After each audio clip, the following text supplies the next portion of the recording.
नमस्कार दोस्तों, आप सब लोग कैसे हो।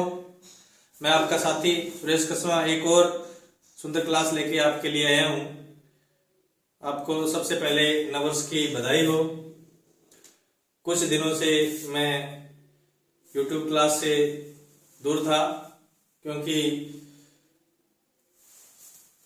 कॉलेज लेक्चर जो परीक्षा थी उसका जो पेपर था 7 जनवरी को, उसकी थोड़ी सी मैं तैयारी कर रहा था, इसलिए कई दिनों से क्लास नहीं ले पाया। आज एक और अच्छी सी क्लास लेके मैं आपके सामने आया हूँ।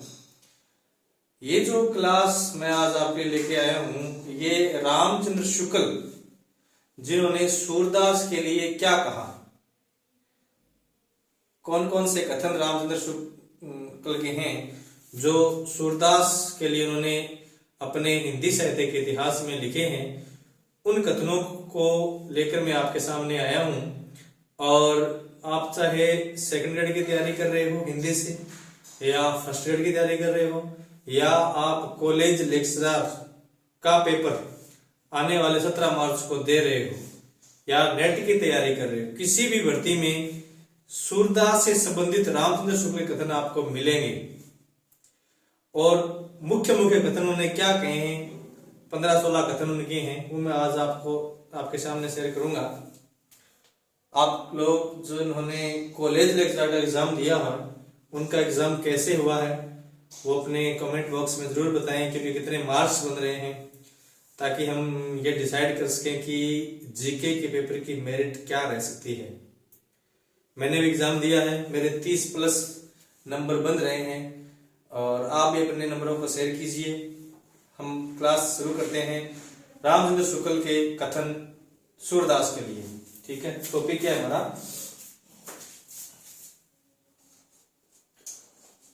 रामचंद्र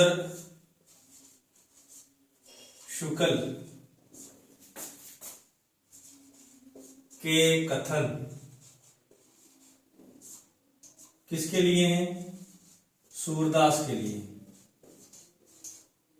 ठीक है, यानी रामचंद्र शुक्ल ने सूरदास के लिए किन किन कथनों का प्रयोग किया है।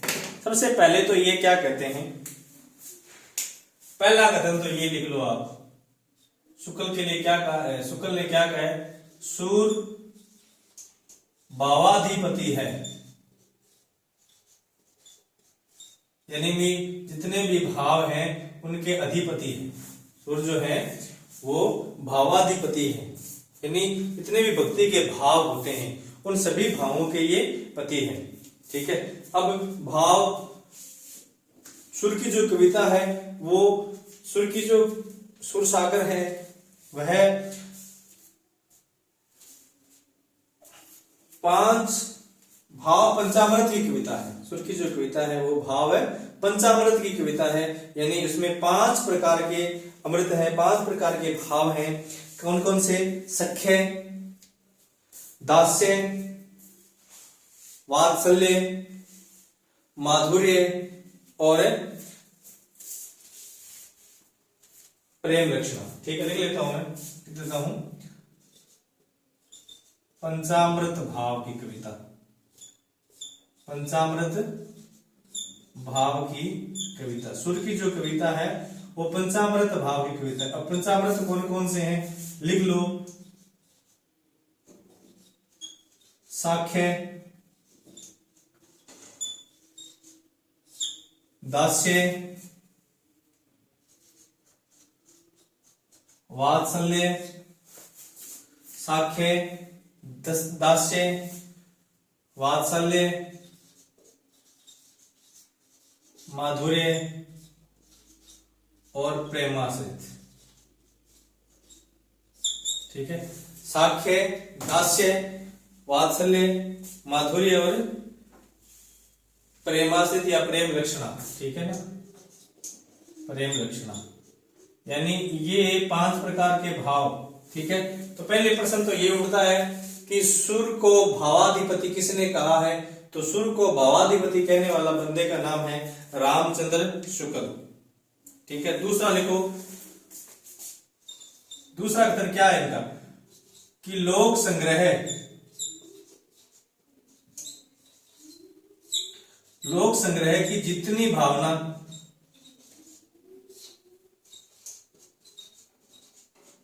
सूरदास में है, ठीक है ना, लोक संग्रह की जितनी भावना तुलसीदास के यहां मिली उतनी सुर में नहीं है। लोक संग्रह की जितनी भावना तुलसी के यहां मिली उतनी सुर में नहीं है।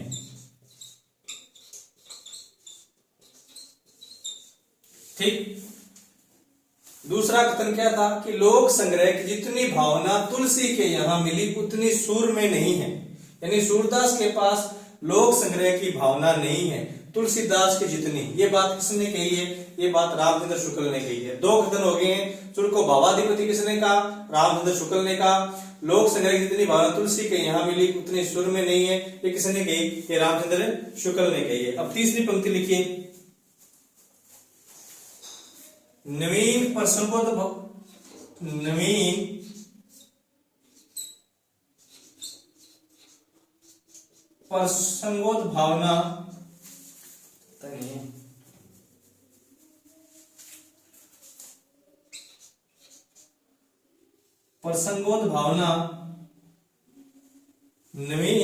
प्रसंगोत भावना की जैसी शक्ति हम सूरदास में पाते हैं वैसी तुलसी में नहीं। की जैसी शक्ति हम सूरदास में पाते हैं वैसी तुलसी में नहीं, वैसी तुलसीदास में नहीं। तीन कथन हो गए हैं, ठीक है। एक तो ये कि नवीन प्रसंगोद भाव यानी नवीन प्रसंगों की उद्भावना यानी नवीन प्रसंगों को पैदा करने की जो शक्ति है, नए नए प्रसंगों को जो शामिल करने की शक्ति है कविता में, वो सूरदास में ज्यादा है। किसकी अपेक्षा? तुलसीदास की अपेक्षा। यानी तुलसीदास जी अपने काव्य में नवीन प्रसंगों की पैदा नहीं कर पाते हैं जितने की सूरदास जी कर पाते हैं, ठीक है। इसलिए एक तो ये बात वेरी वेरी इंपॉर्टेंट है, विषय दृष्टि से बहुत ही महत्वपूर्ण है, एक दो बार पूछी जा चुकी है। एक ये सुर भावाधिपति, तीसरी ये कि लोक संग्रह जितना तुलसी के पास है उतना सुर के पास नहीं है, और प्रसंगों की भावना जितनी सूरदास के पास है उतनी तुलसीदास के पास नहीं है। दोनों के साथ तुलना भी कर रहे हैं और अपने कथन भी वाक्य भी वो कहते जा रहे हैं। तीन अपने लिख लिए हैं, चौथा आगे लिखते हैं, इसलिए आप स्क्रीनशॉट ले सकते हैं। उसके बाद चौथे की बात करते हैं।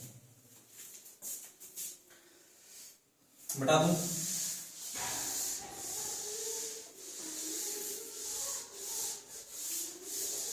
चौथी बात उन्होंने कही है कि सुर जीवनोत्सव के कवि हैं। चौथी बात क्या कह दी? चौथी कही है सुर जीवनोत्सव के कवि हैं, कि सूरदास जी क्या है? जीवनोत्सव के कवि हैं, ठीक है। यानी जीवन को उत्सव की तरह रखने वाले, जीवन को उत्सव की तरह बनाने वाले कवि हैं। कौन? सूरदास जी। ये बात किसने कही है? ये बात रामचंद्र शुक्ल ने कही है कि सुर को जीवनोत्सव का कवि किसने कहा है? शुक्ल ने कहा है। सुर लोक रंजन के कवि हैं, सुर लोक रंजन के कवि हैं। पांचवी बात, पांचवा कथन क्या है? सुर लोक रंजन के कवि हैं, यानी सुर को लोक रंजन का कवि किसने कहा है? रामचंद्र शुक्ल ने कहा है, ठीक है। तुलसीदास जी को ये लोक मंगला कवि कहते हैं, तुलसीदास जी को लोक मंगला कवि कहते हैं, और सूरदास को ये लोक रंजन का कवि कहते हैं, ठीक है। और क्या कहा है? और कहा है सुर सिद्धावस्था के कवि हैं। छठी कथन क्या है इनका? कि सुर सिद्धावस्था का कवि, कि सूरदास जी क्या है? सिद्धावस्था के कवि है, क्योंकि इन्होंने ऐसा लगता है कि जैसे सिद्ध अवस्था इन्होंने प्राप्त कर ली हो। ठीक है, जिस प्रकार से इन्होंने वात्सल्य रस का अपने काव्य में प्रयोग किया है, भ्रमर गीत सार में जिस प्रकार से इन्होंने कविताएं लिखी है, ठीक है, काव्य लिखा है, उससे ऐसा लगता है जैसे इन्होंने कोई सिद्धि प्राप्त कर ली हो। इसलिए रामचंद्र शुक्ल ने इनको सिद्धावस्था का कोई भी कहा है। ठीक है, सातवीं बात, सातवां कथन क्या है? सातवां है सुर हिंदी काव्य गगन के चंद्रमा है। सुर हिंदी काव्य गगन के चंद्रमा है। ठीक है, सूर्य हिंदी का गगन के चंद्रमा है, जबकि हिंदी का गगन के सूर्य कौन है? हिंदी का गगन के अगर आपसे पूछे सूर्य कौन है, तो सूर्य है तुलसीदास। ठीक है, हिंदी का गगन के सूर्य तुलसीदास है। ये बात किसने की है? ये बात भी रामचंद्र शुक्ल ने की है तुलसीदास के लिए कि हिंदी का गगन का सूर्य तुलसीदास है, और वहीं हिंदी का गगन का चंद्रमा कौन है? ये सूरदास जी हैं। ये बात भी कौन कह रहे हैं? ये बात भी रामचंद्र शुक्ल अपने ग्रंथ के माध्यम से कह रहे हैं। और क्या कहते हैं? और ये कहते हैं कि सुर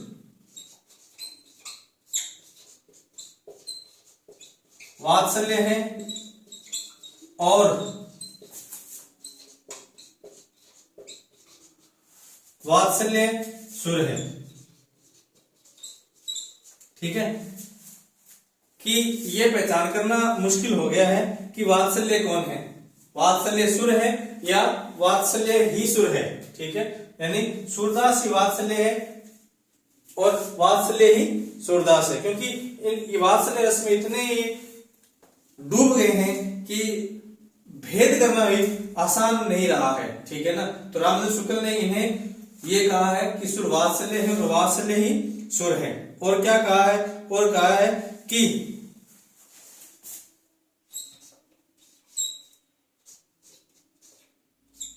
अष्टछाप में लगी, बहुत ही महत्वपूर्ण है जो आगे मैं बात दिखा रहा हूं कि अष्टछाप में लगी 8 वीणाएं झंकृत होठी, और उनमें सबसे ऊंची और सुरीली जो आवाज थी वो किसकी थी? वो सूरदास की थी। बहुत ही महत्वपूर्ण है परीक्षा दृष्टि से, लिख लो इसको कि अष्टछाप में लगी 8 वीणाएं झंकृत होठी, में लगी 8 वीणाएं झंकृत होठी। अष्टछाप में लगी 8 वीणाएं झंकृत होठी, और उनमें सबसे ऊंची और जो सुरीली थी होठी, उनमें और उनमें सबसे ऊंची व सुरीली तान अंधे कवि सूर्य की थी। उनमें सबसे ऊंची व सुरीली तान अंधे कवि सुर की थी। देखो कितनी महत्वपूर्ण बात है।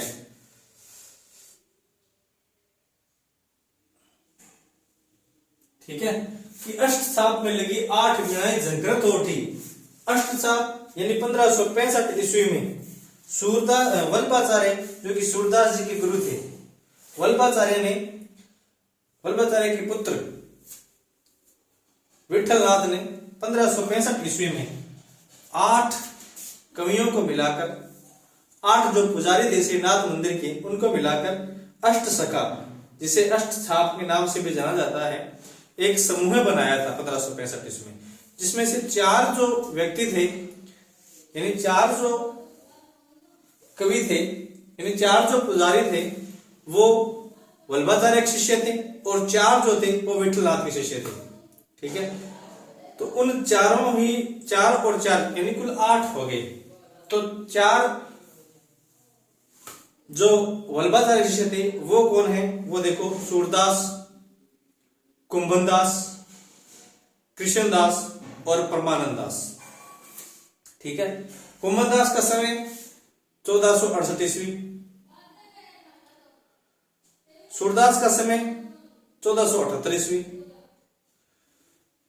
परमानंद दास का समय 1493 ईस्वी और कृष्णदास का समय 1496 ईस्वी। ठीक है, तो इस प्रकार से क्रम भी कई बार पूछ लेते हैं परीक्षा में कि इनका सही क्रम कौन सा है। तो पहले कौन हुए? कुंभनदास हुए, उसके बाद में सूरदास हुए, उसके बाद में कृष्णदास हुए, सॉरी परमानंद दास हुए, उसके बाद में कृष्णदास हुए। तो ये चार जो कवि हैं सीक्वेंस में, इनको याद रखना है। ये चारों के चारों किसके थे? ये चारों के चारों वल्लभाचार्य के शिष्य थे। और उधर बात करें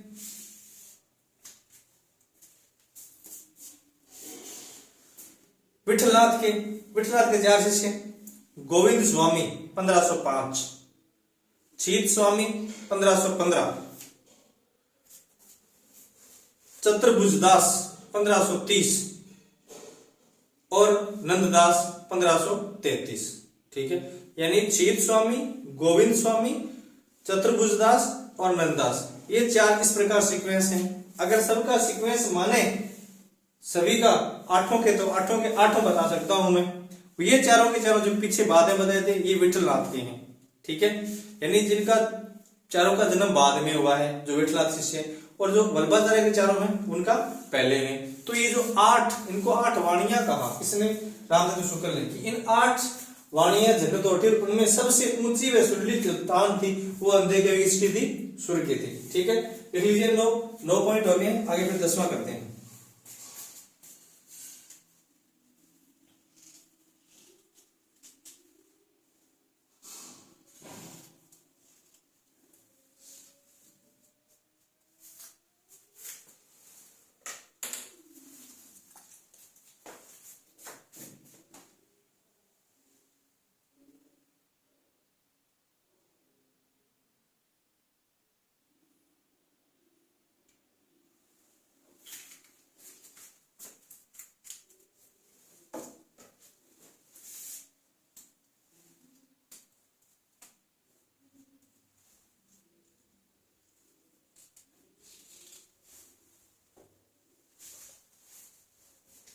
बता देते हैं 10वां कथन लिखते हैं रामचंद्र शुक्ल का। क्या कहते हैं आगे?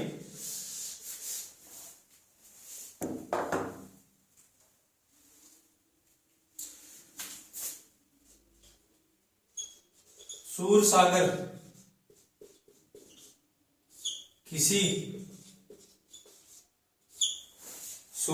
किसी चली आती हुई, किसी चली आती हुई गीति काव्य परंपरा, सूरसागर किसी चली आती हुई गीति काव्य परंपरा का, चाहे वह मौखिक हो, गीति काव्य परंपरा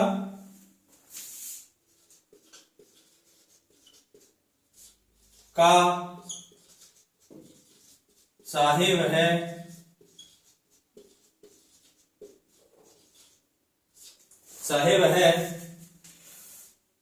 मौखिक ही रही हो, मौखिक ही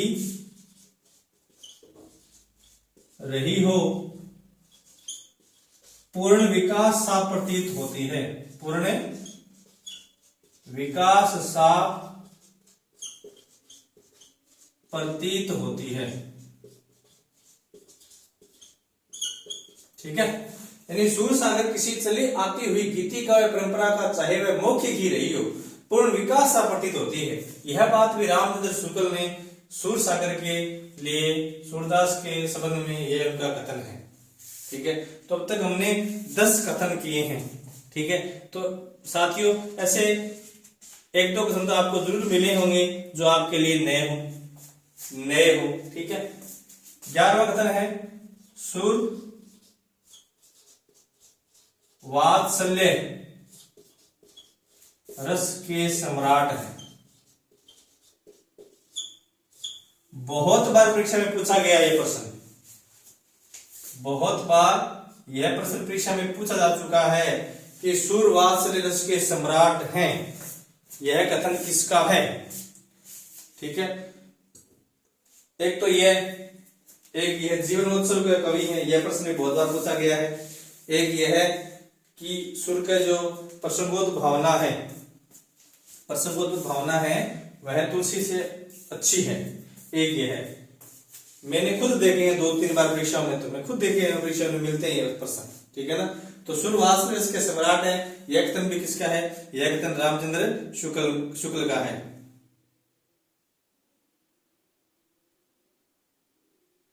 ठीक है। अब जैसे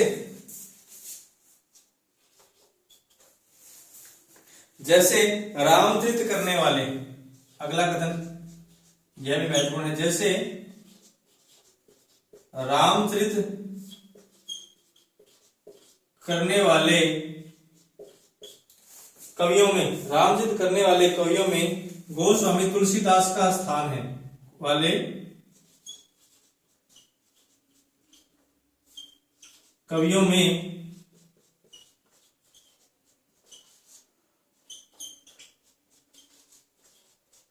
गोस्वामी तुलसीदास का स्थान है। वही स्थान का स्थान है, वही स्थान कृष्ण चरित करने वाले कवियों में,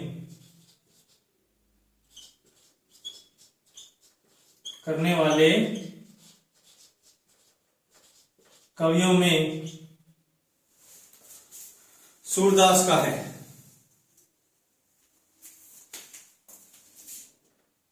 करने वाले भक्त कवियों में सूरदास का है।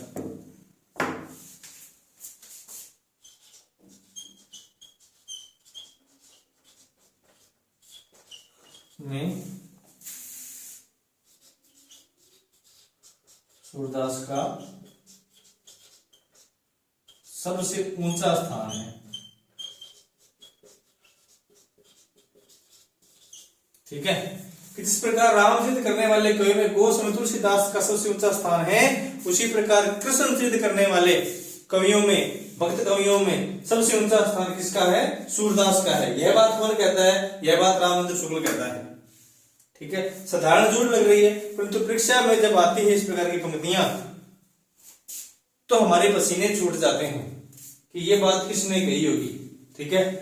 तो बहुत ही महत्वपूर्ण जो बातें हैं, बहुत ही महत्वपूर्ण जो कथन रामचंद्र शुक्ल के हैं, वो मैंने आपके सामने साझा कर रहा हूं। ठीक है।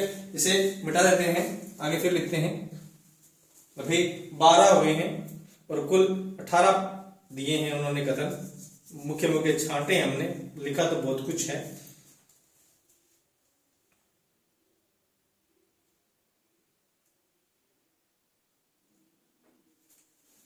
अगला प्रश्न, अगला महत्वपूर्ण कथन, जब आप रामचंद्र शुक्ल पढ़ते हो तो आपको बहुत ही आसान लगती है वो, परंतु साथियों आप कोई भी परीक्षा दे रहे हो, अगर आपको रामचंद्र शुक्ल अच्छे तरीके से याद है तो हिंदी साहित्य आपका कंप्लीट समझो, उससे बाहर कुछ नहीं होता। ठीक है। बहुत सारे कथन आते हैं रामचंद्र शुक्ल के परीक्षा में, पूछे जाते हैं कि ये बात किस बंदे ने कही है। ठीक है। लिखिए आगे, हिंदी में श्रृंगार का रस राजत्व, अगला टॉपिक है 13वां, हिंदी में श्रृंगार, हिंदी में श्रृंगार का रस राजत्व, श्रृंगार का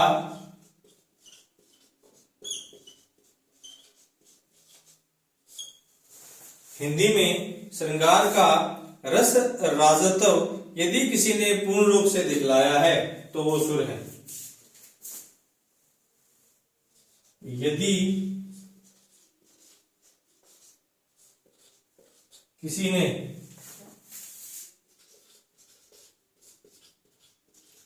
पूर्ण रूप से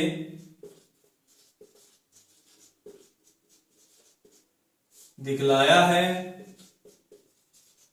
तो वह कौन है, सूरदास है। ठीक है ना। यानी हिंदी में श्रृंगार का रस राजत्व यदि किसी ने पूर्ण रूप से दिखलाया है तो वह सूरदास है। यह कथन भी किसका है? यह कथन रामचंद्र शुक्ल का है कि हिंदी में श्रृंगार का रस राजत्व यदि किसी ने पूर्ण रूप से दिखलाया है तो वो सूरदास जी हैं। अगला कथन लिखिए 14वां। ये महाकवि श्रृंगार और वात्सल्य का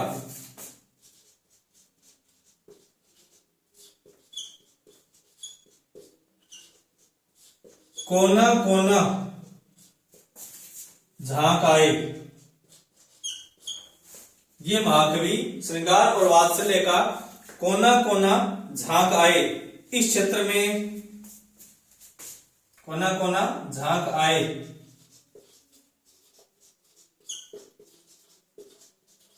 इस क्षेत्र में तो मानो, इस क्षेत्र में तो मानो, इस क्षेत्र में तो मानो किसी और के कहने के लिए इन्होंने कुछ नहीं छोड़ा। तो मानो किसी और के कहने के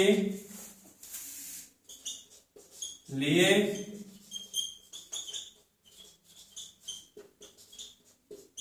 कुछ नहीं छोड़ा।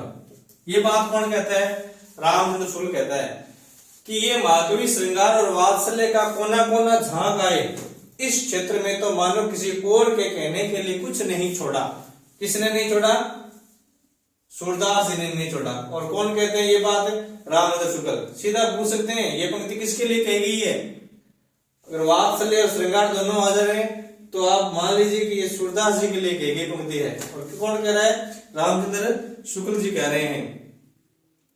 15वीं पंक्ति देखिए इनकी।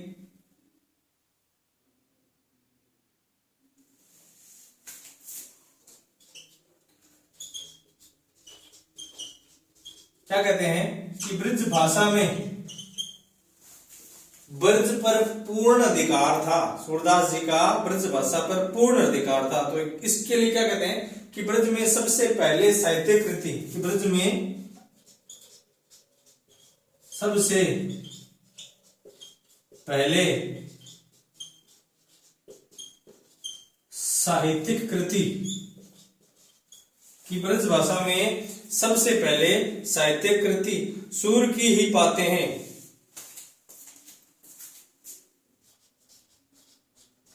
सूर की ही पाते हैं जो अपने आप में पूर्ण है। जो अपने आप में पूर्ण है।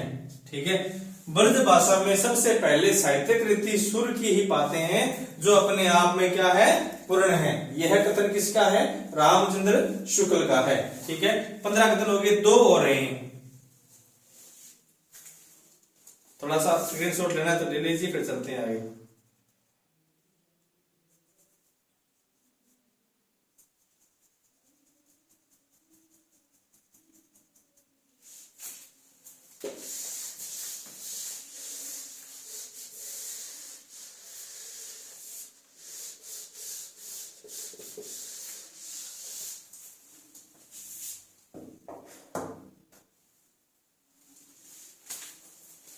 थोड़ा लिखिए।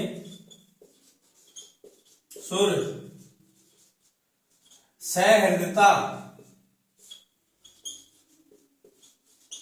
और वाग विदिकता, सहृदयता और वाग विदिकता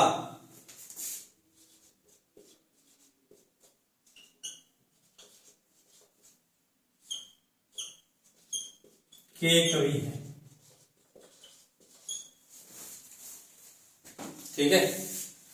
सुर जो है वो सहृदयता और वाग विदग्धता के कवि हैं। विदग्धता यहाँ पे गए है, ठीक है ना। वाग विदग्धता के कवि हैं। सुर सहृदयता और वाग विदग्धता के कवि हैं। यह बात भी कौन कहता है? यह रामचंद्र शुक्ल जी कहते हैं। और अंतिम पंक्ति उनकी बची है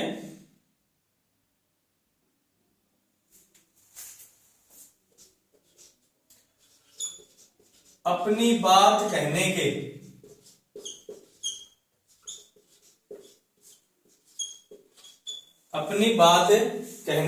न जाने कितने टेढ़े मेढ़े ढंग उन्हें मालूम है। अपनी बात कहने के न जाने कितने टेढ़े मेढ़े ढंग उन्हें मालूम है। अपनी बात कहने के न जाने कितने टेढ़े मेढ़े ढंग उन्हें मालूम है। ये सारी की सारी बातें सूरदास के लिए किसने कही है? रामचंद्र शुक्ल ने कही है।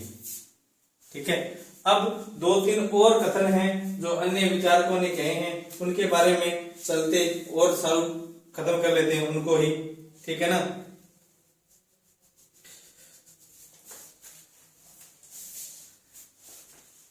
इसका शेड्यूल फिर आगे चलते हैं, इससे फिर मिटा देंगे, फिर लास्ट आगे ही अगला करेंगे। ये तो थे रामचंद्र शुक्ल के कथन, किसके लिए? सूरदास के लिए। अब मैं बात करूंगा हजारी प्रसाद द्विवेदी के दो कथन हैं जो प्रचलित है। हजारी प्रसाद द्विवेदी कथन किसके लिए? सूरदास के लिए। हजारी प्रसाद द्विवेदी ने सूरदास के लिए क्या कहा है? क्या कहा है कि बालकृष्ण की चेष्टाओं के चित्रण में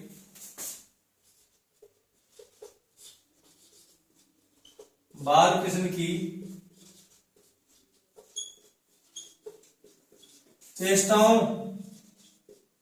के चित्रण में बालकृष्ण की चेष्टाओं के चित्रण में कवि कमाल की होशियारी और सूक्ष्म निरीक्षण का परिचय देता है। चित्रण में कवि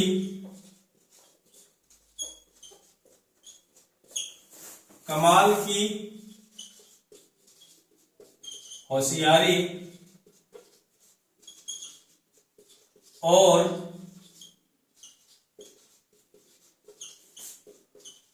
सूक्ष्म परीक्षण का चित्रण और सूक्ष्म निरीक्षण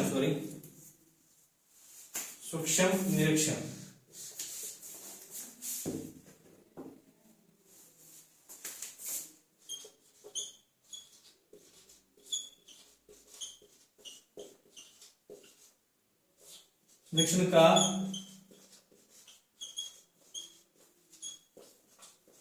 परिचय देता है। ना उसे शब्दों की कमी है, परिचय देता है, ना उसे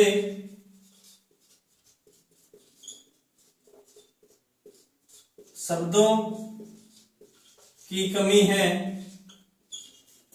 ना भावों की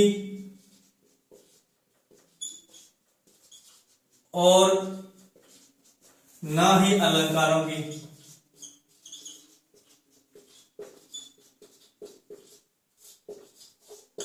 ठीक है, कि बालकृष्ण की चेष्टाओं के चित्रण में कवि कमाल की होशियारी और सूक्ष्म निरीक्षण का परिचय देता है। न शब्दों की कमी है, न भावों की और न ही भाषा की, क्योंकि अलंकार तो बाद में है, और ना ही भाषा की, ना ही भाषा की। अब पीछे क्या बच गए? शब्द आगे, भाव आगे, भाषा के पीछे बच गए अलंकार। अब कहते हैं कि अलंकार तो अलंकार शास्त्र तो मानो इनके पीछे हाथ जोड़कर खड़ा है। क्या कहते हैं कि अलंकार शास्त्र तो मानो इनके पीछे हाथ जोड़कर खड़ा है, हाथ जोड़कर खड़ा है। ठीक, ये पंक्ति बहुत ही महत्वपूर्ण है, टिक लगा लेना इसको। अलंकार शास्त्र तो मानो इनके पीछे हाथ जोड़कर खड़ा है, यह पंक्ति किसने किसके लिए कही? ये प्रश्न बनता है, ये प्रश्न बहुत ही महत्वपूर्ण है कि अलंकार शास्त्र तो मानो इनके पीछे हाथ अगर खड़ा है, किस बंदे ने किसके लिए कही, तो ये हजारी प्रसाद द्विवेदी ने सूरदास जी के लिए कही है। टिक लगा लेना, भविष्य में किसी न किसी परीक्षा में आपको जरूर ये पंक्ति मिलेगी। जो मैंने कहा एज इट ऐसा ही प्रश्न मिलेगा आपको, ठीक है। एक बात करेंगे अगला, इसको हटा देता हूं मैं, बात करेंगे नाभादास की।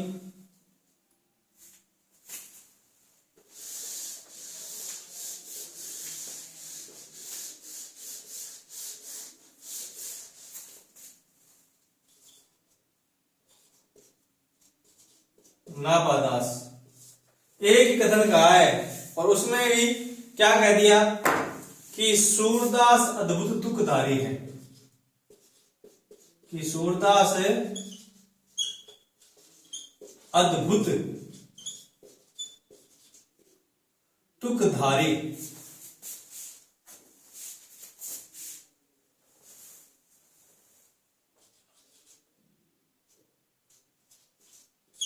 तुकधारी है, ठीक है। ये बात कहां कही है नाभादास ने? भक्तमाल में। किसमें कही है? भक्तमाल। भक्तमाल का समय क्या है? 1585 ईस्वी। यही मान्य है, कई किताबों में 1584 मिलता है, बिल्कुल नहीं है, 1585 ईस्वी है भक्तमाल का समय, ठीक है। सूरदास अद्भुत तुकधारी है, यह बात नाभादास ने कही है, भक्तमाल में कही है ये बात, ठीक है। भक्तमाल में एक और बात मिलती है, इनके खिलाफ में मिलती है, वो जिसे तानसेन ने कही थी और नाभादास ने उसको, उस कथन को अपने पुस्तक में छाप दिया था, भक्तमाल में छाप दिया था। तो मैं वैसे ही बोल देता हूं, लेकिन इनकी आवश्यकता नहीं है, आपको याद रह जाएगा कि तानसेन ने एक पंक्ति कही थी सूरदास जी के लिए, और उस पंक्ति को नाभादास ने अपने जो ग्रंथ है भक्तमाल है उसमें उसको जैसी पंक्ति उन्होंने बोली थी वैसी की वैसी छाप दे दी। पूछ सकते हैं आपसे, तो उस पंक्ति क्या कहा था? उन्होंने कहा था कि कींधो सुर को सर लाग्यो, कींधो सुर को सर लाग्यो, कींधो सुर की पीर, ठीक है। कींधो सुर को सर लाग्यो, कींधो सुर की पीर, कींधो सुर को पद सुन्यो, कींधो सुर को पद सुन्यो, तन मन धुनत शरीर, ठीक है। कींधो सुर को पद सुन्यो, तन मन धुनत शरीर, ये बात तानसेन ने कही है, और तानसेन की इस बात को नाभादास ने अपने ग्रंथ भक्तमाल में लिखा है, ठीक है। बात करेंगे रामकुमार वर्मा क्या कहते हैं सूरदास जी के लिए, ये क्या कहते हैं?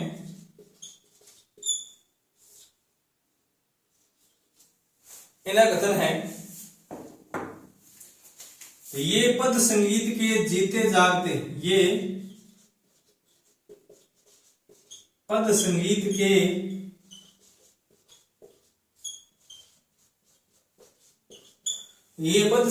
के जीते जागते अवतार हो गए।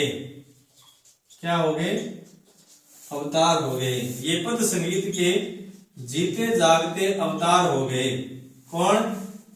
सूरदास जी। ये पद संगीत के जीते जागते अवतार हो गए, सूरदास के लिए ये कथन नाभादास ने कहा है। देखो, सूरदास ने सूरसागर लिखा है, सूरसागर का संपादन किया था नंद दुलारे वाजपेयी ने, काशी नागरी प्रचारणी सभा से प्रकाशित करवाया था नंद दुलारे वाजपेयी ने, जिसने लगभग 5000 पद उसमें मिलते हैं और 12 स्कंद मिलते हैं, और उन 12 स्कंदों में, स्कंद मतलब भाग, स्कंद, ठीक है, भाग को स्कंद कहा गया है। उन 12 स्कंदों में जो 10वां स्कंद है उसमें भ्रमर गीत का उल्लेख मिलता है, ठीक है। और भ्रमर गीत जो है वो जो अष्टछाप के 8 कवि मैंने आपको गिनाए थे, उन 8 कवियों में 4 बंदों ने भ्रमर गीत पे कुछ लिखा है। एक तो लिखा है सूरदास जी ने भ्रमर गीत, एक लिखा है नंददास जी ने भंवर गीत। क्या लिखा है? नंददास का भंवर गीत। और एक लिखा है कृष्णदास का भ्रमर गीत, ठीक है, और एक लिखा है परमानंद दास ने उद्धव लीला, है भ्रमर गीत का की तरह वो भी, ठीक है। तो चार मिलते हैं, अष्टसाप के जो चार कवि हैं उन्होंने भ्रमर गीत पर कुछ न कुछ लिखा है। एक सूरदास का, दूसरा नंददास का भ्रमर गीत, तीसरा कृष्णदास का भ्रमर गीत और चौथा है परमानंद दास का उद्धव लीला, ठीक है। तो चार ये पद भ्रमर गीत पर हमें मिलते हैं, ठीक है। भ्रमर गीत जो है उसे रामचंद्र शुक्ल ने सर्वश्रेष्ठ ध्वनि काव्य भी कहा है, ठीक है। रामचंद्र शुक्ल ने भ्रमर गीत को सर्वश्रेष्ठ ध्वनि काव्य कहा है, इस बात को भी यहाँ पे याद रखना। और क्या कहा है, और कहा है उपलाम्ब का काव्य, ये भी रामचंद्र शुक्ल ने कहा है, रामचंद्र शुक्ल ने इसे उपलाम्ब का काव्य भी कहा है भ्रमर गीत को, ठीक है।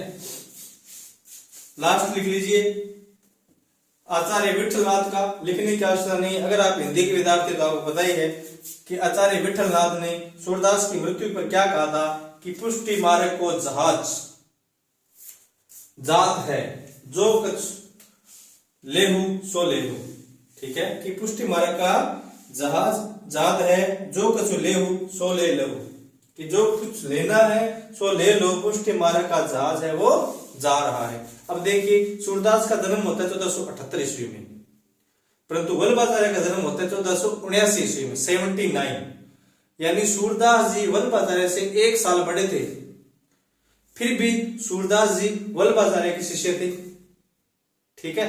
यानी वल्लभाचार्य 1479 ईस्वी और सूरदास 1478 ईस्वी में, क्योंकि सूरदास जी पहले दास्य भक्ति करते थे, किस प्रकार की दास्य भक्ति करते थे। जब वो वल्लभाचार्य के संपर्क में आए 1509 ईस्वी में पारसोली में, तो उन्होंने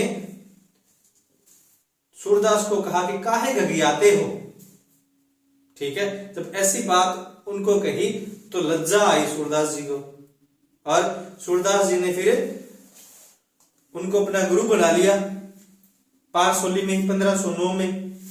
और उसके बाद में जो दीनता के जो कथन थे, दीनता के जो भजन थे वो बंद कर दिए, दास्य भक्ति खत्म कर दी और साख्य भक्ति में लग गए, ठीक है। तो उसके बाद में माधुर्य भक्ति की, उसके बाद में प्रेम रचना भक्ति की, ठीक है। तो 60% यानी लगभग 60 से 70% उनकी जो भक्ति है वो साख्य भक्ति मानी जाती है।